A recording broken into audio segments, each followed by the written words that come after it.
Hello, I'm Deborah Sword. Hi, I'm Tyson Bankert. Tyson, I live in a city that is very dependent on fossil fuel extraction and oil and gas. And there are trucks going around with a banner, I love oil and gas.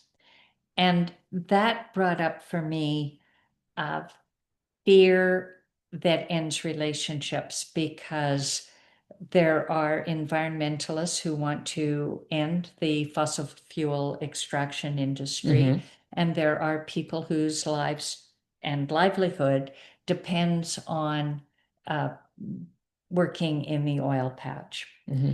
And this to me is indicative of the polarizing debates Mm. that are driving our societies apart.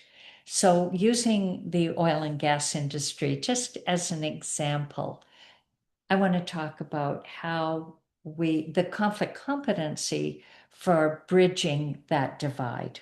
Okay, so have you been in conflict with someone? I have been trapped at a party, Oh, standing in a okay. corner with somebody who is angry with my opinion on something.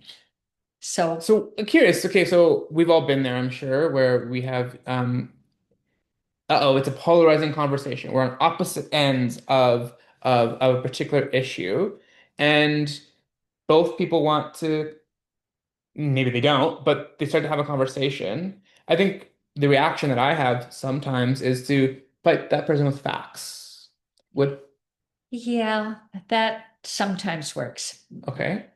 So, there's a few things that don't work. I find that Mm. scolding somebody is, even if you've got the best facts in the world, if you're scolding them for their Hmm. beliefs, they might listen politely. You have not changed their mind. Okay. You have flooded them with facts, Hmm. but in the end, all they know is that they disagree with you. Is the goal to change someone's mind in this kind of conversation? Well, that's the question. That's yeah, I mean, if that's your motivation, then you might be, Disappointed? yeah. So, what would work? Hmm. If I were in a conversation with somebody who was driving a huge truck, a real gas guzzler, with a banner that said, I love oil and gas, and I'm at the party, and they have heard, for example, Hmm. that I'm a tree hugging, radical green environmentalist. Hmm. Okay, we're at the Hmm. party. What would be my approach? I mean, I think your approach might be to ask them why they believe what they believe. That's a start. Hmm. I tend not to begin any question with the Why? word Why? why, Yes, yes. but I might say, tell me what you value about oil and gas. And here's my reason. Hmm. I find it hard to believe that anybody could love oil and gas. First of all, oil and gas doesn't love you back. It's not a thing you love. Hmm. So I would ask, what is it you love about oil and Hmm. gas? Hmm. And they might say, for example, I love the earning I that my earnings from it. I love the quality of life I get from it. I love the community I live in that grew up around the oil patch. I love that my family has a good quality of life because I have a good job. Hmm. And I can relate to Hmm. that. Hmm. And I might say, for example, I love being able to do that too. Hmm. And Hmm. right away, we found common ground. We both love a certain quality of life that we can give to our families because we're able to earn a living. Hmm. Hmm. So when one is starts to identify that with another person, are you bringing that up as, yeah, I see that you also um we identify with similar values about this, and they turn to you and go, yeah, we do. So why do you continue to not support the oil and gas industry?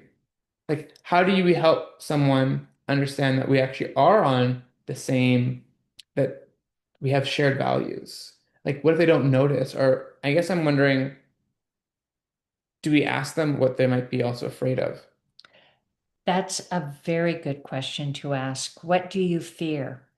And they might say, I fear your kind of person shutting down my industry and me losing everything that I've built up. I fear my children not having the same quality of life that Mm, I do. Well, I can relate to that as well. So then my follow-up question might be, what kind of world would you like to live in where you weren't afraid? mm, What would that look like? mm, And then I've taken them out of fear of the future to envisioning a future where their child would be safe, where their child could have a quality of life. mhm. Because I certainly understand the values that make them want to protect what they have. The world is changing very quickly, but the change is happening for all of us. Even with people whose jobs are secure, the world is changing around Right. us. So the conflict competency is being able to have the conversation around what we fear that goes to values, and from there envisioning what kind of world do we want where we're not afraid, Hmm. Hmm. and finding our common humanity, bridging that polarizing gap. Another example, people who, remember I said he's driving this huge gas Hmm. Hmm. guzzling truck, and might have a skidoo in the back of the truck because he wants to go high topping in the mountains Sure. in the snow. And I might say, well, what do you value about that? Well, I love me and 8 guys being able to go up into nature.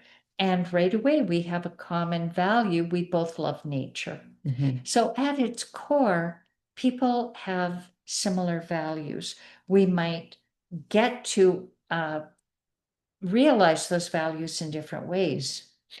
And I think what's important too is we often hear the whole adage we are more alike than we are different, and I think that can be really a very when you hear that you go I roll my eyes sometimes, but I think what's a reminder for me is, are you actually listening to the other person in those types of conversations? We are different, right? Or we are more alike than we are different.